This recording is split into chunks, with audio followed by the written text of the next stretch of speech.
Ziggy's Blue Ribbon Day by Claudia Mills and pictures by R.W. Alley. Ziggy hated track and field day.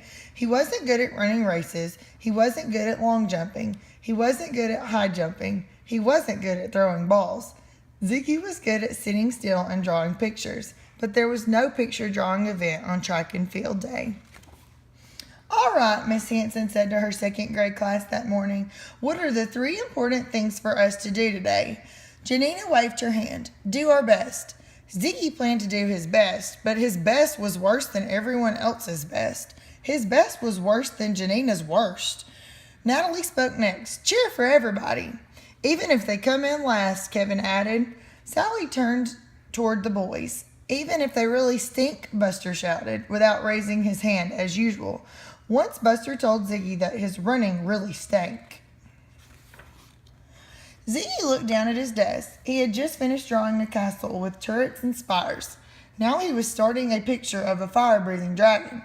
"Nobody stinks, Buster," Miss Hanson said, "but you should definitely cheer for everyone."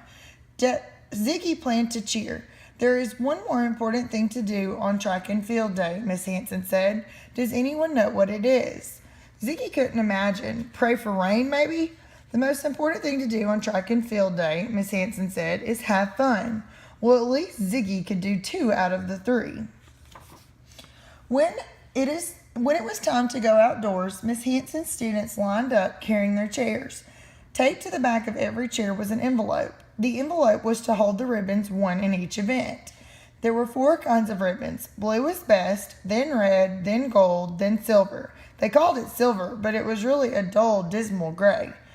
Ziggy knew he'd have an envelope full of gray ribbons at the end of the day. At the last minute, Ziggy grabbed a handful of markers from his desk and crammed them into his pockets. Maybe he could decorate his envelope in between events. If it was going to have gray ribbons inside, it should be colorful outside. The spring day was beautiful, not too hot, not too cold. The sky was a bright blue. There were lots of fluffy white clouds, but not a single gray one. So much for praying for rain. The opening event was the half-mile run around the school field 4 times. The girls ran first. Ziggy cheered them on. As he did, he drew a picture on his envelope of a castle and a dragon and a knight in shining armor. He could cheer and draw at the same time. "Go, Janina," he yelled. "Go, Sally. Go, Natalie." Janina won. She got a blue ribbon. Sally and Natalie came in close behind her. They got red ribbons. The girls came in far behind them, got gold ribbons.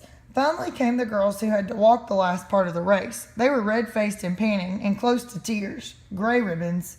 "That's my future," Ziggy thought. The boys' turn came. Ziggy could hear the girls cheering. "Go, Kevin!" Kevin was the fastest runner of the boys. "Go, Buster!" Ziggy thought he heard Natalie shouting, "Go, Ziggy!" But he couldn't go any faster. His side hurt too much. He couldn't breathe. Ziggy finished the race red-faced and panting and close to tears. "Here's your ribbon, Mr. C." The PE teacher handed him a gray ribbon, of course. "Nice race," Buster said to Ziggy. Ziggy knew Buster was teasing. During the long jump on his first try, Ziggy jumped too late. On his second try, he jumped too soon. Gray ribbon. Janina and Natalie and Sally got blue ribbons. Kevin and Buster got reds. During the high jump, Ziggy couldn't make himself jump at all. He ran up to the bar and stopped. "Try again, Ziggy," Mr. C encouraged him. Ziggy ran up to the bar and stopped. One last try. Ziggy ran up to the bar and stopped. Another gray ribbon. "Next," Mr. C called out. During the softball throw, Buster threw the ball farthest of all. Ziggy threw the ball a long, long way, but it went up high into the sky instead of far out onto the field. It plopped down to earth by the gray ribbon mark. "Time for a water break," Mr. C called out. At their seats, the children compared ribbons as Miss Hanson passed out water bottles. "How many blue ribbons do you have?" Buster asked Ziggy. Ziggy didn't answer. Janina stared at Ziggy's decorated envelope. "Wow," she said. "Your envelope is beautiful. Will you draw on mine for me?"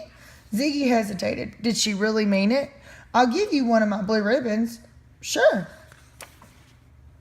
Ziggy pulled out his markers and set to work. On Janina's envelope, he drew a castle with a princess in it. He knew girls liked princesses. Decorate my envelope too, Sally said. I gave him a blue ribbon for doing mine, Janina told her. I'll give you a blue ribbon too. Sure. It was time for the optional races, the three-legged race, the jump rope race, the egg on a spoon race, the race on the huge hoppy balls. You could do those races if you wanted to, but you didn't have to. Ziggy didn't want to. During the three-legged race, Ziggy decorated Sally's envelope. During the jump rope race, he decorated Kevin's. During the egg on a spoon race, he decorated Natalie's. Buster came back to his seat for another drink of water. You sure don't stink at drawing, he told Ziggy. Buster held out a blue ribbon to Ziggy. Will you do my envelope too? Ziggy grinned at Buster. Buster grinned back. Put a huge dragon on mine, he commanded. During the hoppy ball race, Ziggy drew a huge dragon for Buster. When the races were over, Ziggy looked in his envelope. He had 5 blue ribbons. He knew they didn't really count as track and field day blue ribbons. They weren't blue ribbons for running or jumping or throwing a ball. They were blue ribbons for doing what he loved to do. Miss Hanson handed out popsicles. Ziggy tore off the paper and licked his. Nothing tasted better than a cool orange popsicle at the end of track and field day when you had done your best, cheered for others, and had fun too.